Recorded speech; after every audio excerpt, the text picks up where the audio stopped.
So here's some news stories that I thought were interesting. Apparently, this seems to happen every single time. The new iPhone is apparently defective. Before it was if you held it wrong, it lost the connection. Now it overheats. They've changed the metal of the case into titanium, which is less conductive, so it's overheating.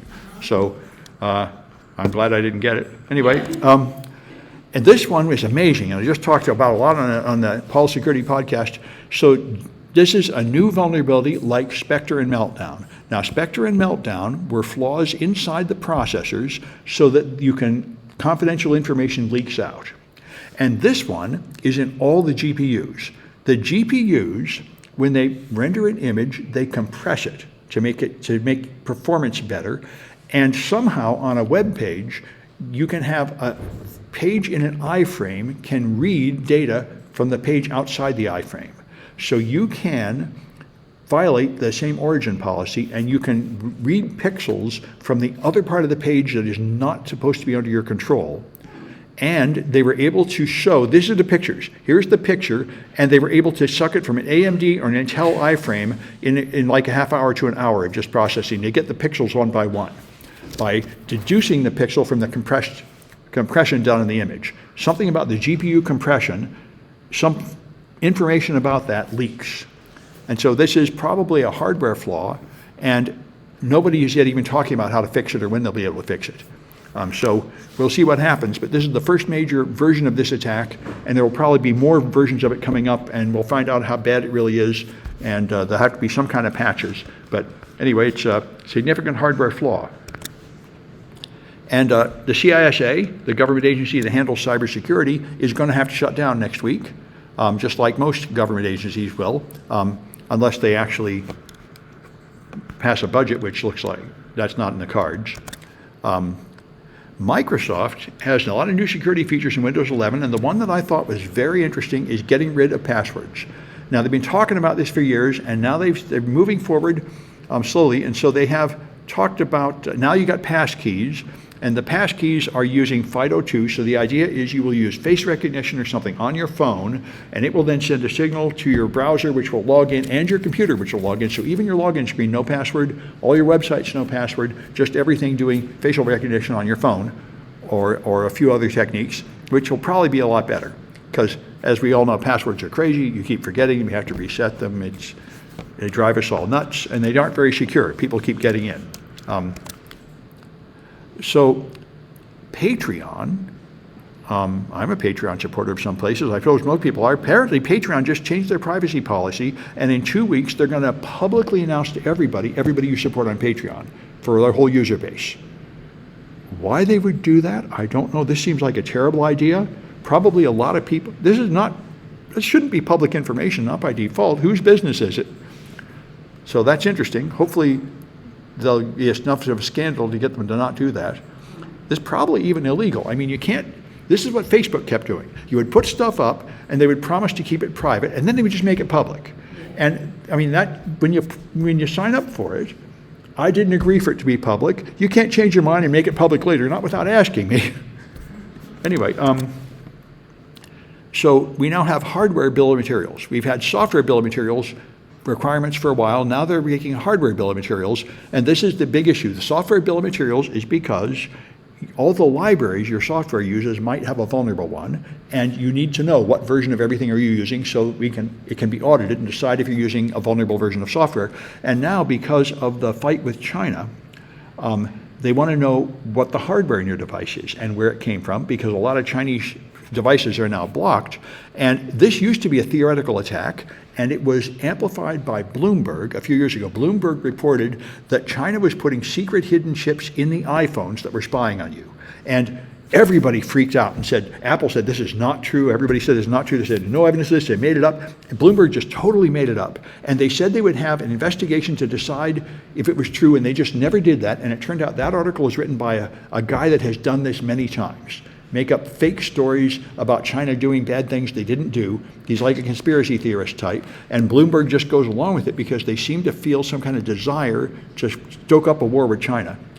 But anyway, this has been a persistent myth. And the point is, if you make the chips, they could put hidden functionality in those chips, and how would you ever know? And the interesting thing is this really happened in South Korea. the Chinese weather measuring equipment had a spy chip in it that really was monitoring things, and they found it and they blocked it. And they're going through a huge auditing task to audit 10,000 other devices using Chinese components to decide, if it's, and that report should come out later this year. So apparently this has moved from a theoretical risk to a real risk. And so knowing where your hardware came from is going to be an increasingly important thing to do. Jacob Appelbaum was the #2 guy at WikiLeaks, below Julian Assange, and after Julian Assange got locked up, he was the representative of WikiLeaks for a few years around 2012, 2014 area, and he actually came to my class and didn't like it and left. And I was making my students into corporate slaves, holding up the military-industrial complex, which is true. That's exactly what I'm doing. Students are here to get certificates like Microsoft certificates and CISSPs and get a real job. I'm not here to be a rebel and tear down the system. Quite the opposite. So anyway, but he then went off, got involved in a German community and in Arab Spring and everything, and got accused of rape by like 10 women and thrown out of all the communities everywhere.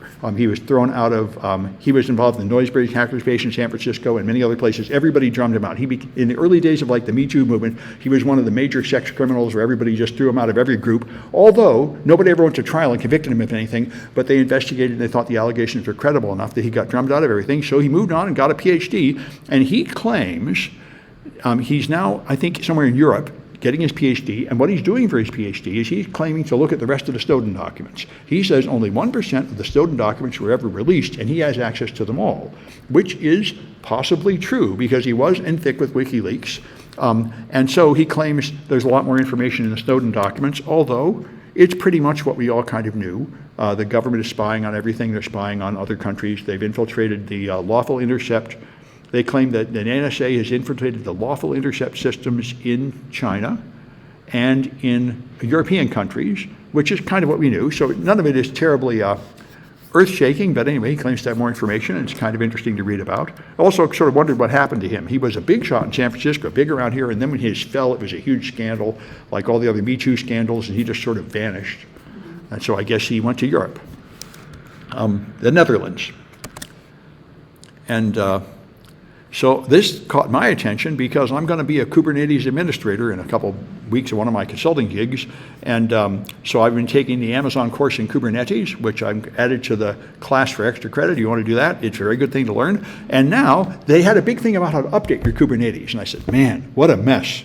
And now I didn't know how it was this bad. They found a command injection vulnerability last week in Kubernetes, so you really have to keep it updated. So I'll mention, if you want to do this, you go to my homepage. Down here I've got the Splunk Solar project, which is what I've been doing, and I added the Kubernetes project here where you can take the class I just took over the last couple of days is the EKS Primer. It's a free Amazon class. It explains how Amazon Kubernetes works. It is very complicated and very confusing, and I'm beginning to get it straight. I've tried training in it before, and I'm going to become some kind of expert in it apparently over the next few months. I'm going to be running one of these, so I'll probably have a lot more projects about how it works. This is what everything you use is running on. It's running on Kubernetes clusters, which in the cloud. So the point of Kubernetes is you have containerized applications, which is almost essential these days because open source projects all depend on certain versions of Python and all the libraries. And so what you do is you make a container, which is a complete operating system with the right version of everything, so it'll work.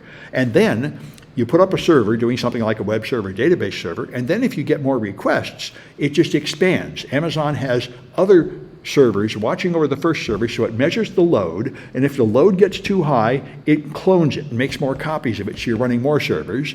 And then when the load gets low, it deletes them to save your money, so it grows as needed, and it can grow by increasing the RAM and processor in the one server or by just having multiple servers. And it can also spread them over multiple physical locations for load balancing, and it is all controlled in the Amazon. This is part of why people use Amazon Web Services, and I know Google can do the same thing, and I suppose Azure can do the same thing, but I don't really know what goes on over there.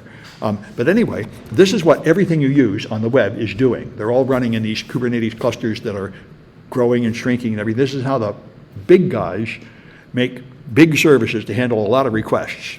And so anyway, it's interesting, and taking this primer course would be a good thing to do if you're interested in this stuff. This is how the world really is. In all our projects, we have like one virtual machine, but that's not how you do it on the big scale. You have these clusters. Anyway, that's enough of this news. Let me stop this recording.